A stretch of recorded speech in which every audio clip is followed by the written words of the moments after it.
Hey gang, David Henry from Inspired Tennis. Hope you're doing well. Hey, I'm here to shoot a quick video about one of my favorite stringing tools, okay? The starting clamp. There, get a little closer. There you can see my starting clamp. I use this thing all the time. I would be lost without it. I love it. It's one of my favorite tools, okay? And so I'm going to show you, I got the 5 uses for a starting clamp, okay? So number 1, I use it when stringing a 2-piece pattern, okay? I string a lot of 2-piece patterns because I string a lot of hybrid jobs for clients, and then sometimes if I have a non-hybrid job where the mains will end at the throat, I don't want to string the crosses throat up, so either I'll do an around the world pattern, which I'll get to in a minute, or I'll do a 2-piece pattern. So I string a lot of 2-piece patterns. And when you're stringing a 2-piece pattern, you can either use a starting knot or a starting clamp when you're starting your crosses, okay? And I've just never been that big of a fan of a starting knot. Just intuitively, you're putting a lot of pressure on that starting knot as you're stringing some of the crosses, and I don't know, I just don't like to rely on it. So the way I was taught and what I've always done is to use a starting clamp. So there's times then in the string job where you'll really need 3 clamps. You got your other clamps from your machine, they're already in use, but you still need a 3rd clamp, okay? And so that is where my starting clamp comes into play on 2-piece patterns. I couldn't do it without it, okay? So that's use number 1. If you want to see, there are some videos out there. YU Little, he's got some great videos on YouTube about 2-piece patterns, and then if you want to see the whole thing A to Z in my stringing course, Learn to String DVD course, I show you that as well. I'm just not going to get into that today, but just know that is a big time use for my starting clamp is when I'm using a 2-piece pattern, so I can use it as my 3rd clamp. I clamp it, then I can string some of my crosses, and then I can use a finishing knot, which I always use the Parnell knot, okay? So that's number 1. Number 2 is when I'm stringing an around the world pattern. Again, if there's a situation where I've got a clamps racket where the mains end at the throat, I don't want to string the crosses bottom to top, okay? I want to string them top down. So I either use a 2-piece pattern, which I explained, or sometimes I'll use an around the world pattern. And in the around the world pattern that I use most often, the Dire Desire around the world pattern, it's kind of the same thing as the 2-piece pattern is. There comes a point where you've got both of your machine clamps are in use, and you need a 3rd clamp in order to hold the string and hold the tension. And that is when my starting clamp comes into play on an around the world pattern. So again, I show that on my DVD course. There's some videos on YouTube about that as well. I'm just not going to go in depth, but just know that is another use of it. The 3rd one, and this is a biggie, tying knots, okay? I've seen people, I even did this in the very beginning, where you use one of your plier tools. These are my bent needle nose plier tools that I have. Use that to, as you're cinching up the knot, so you're pulling your knot, you're rocking back and forth and pulling up your knot and cinching it up to get it real tight. And sometimes you got to use a decent amount of force in order to cinch that knot up really well.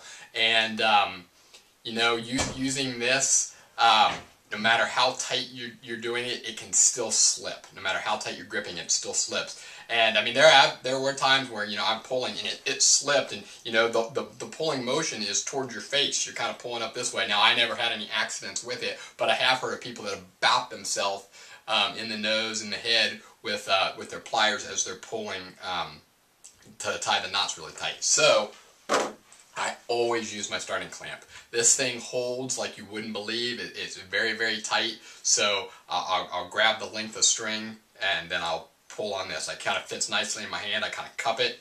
So basically I'll put the string in the clamp and I kind of put my fingers around it and cup it, and I can just kind of pull, rock back and forth and tighten the knot. Works like a charm. So that's a big one, big reason I use my starting clamp on every single string job at least 2 times, because I'm always at least tying 2 knots on every pattern. Number 4, pulling across hard weaves, okay? So when in the around the world pattern that I use, there are some times when I'm going around the world where I have to go and do some hard weaves. And basically that means you're going over a cross string that's kind of elevated and up, and then you're going under one that's kind of pulled down. So you got this really big dip, and it's called a hard weave.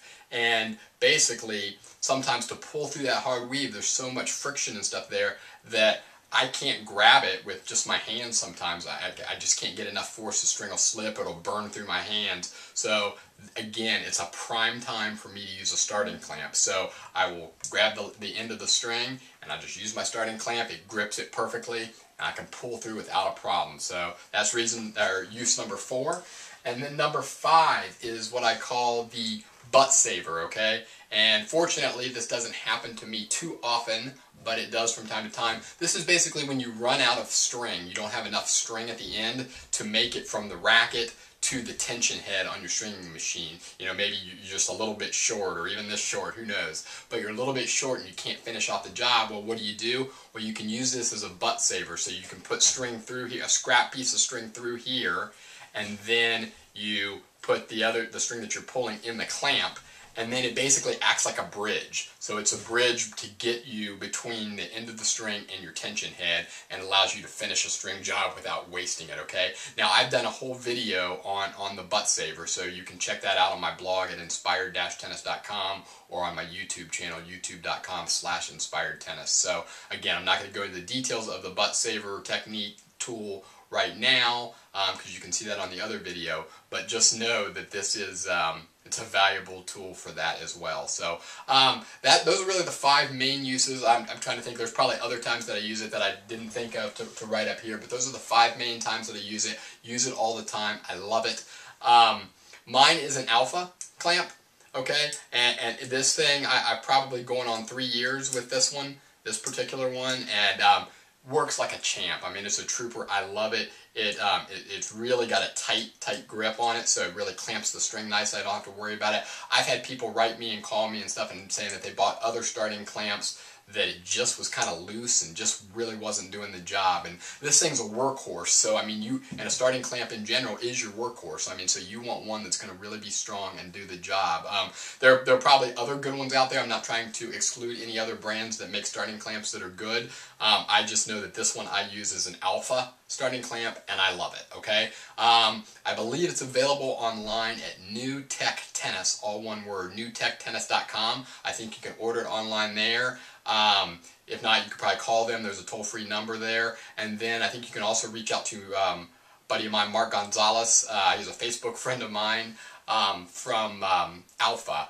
And alphatennis.com is the website. There's a toll-free number there. So if you're interested in getting an alpha starting clamp, those are 2 ways you can do so. So any questions or comments, leave them on my blog or on my YouTube channel, and I will be sure to get back with you. That is all I have for today. Thanks for checking in.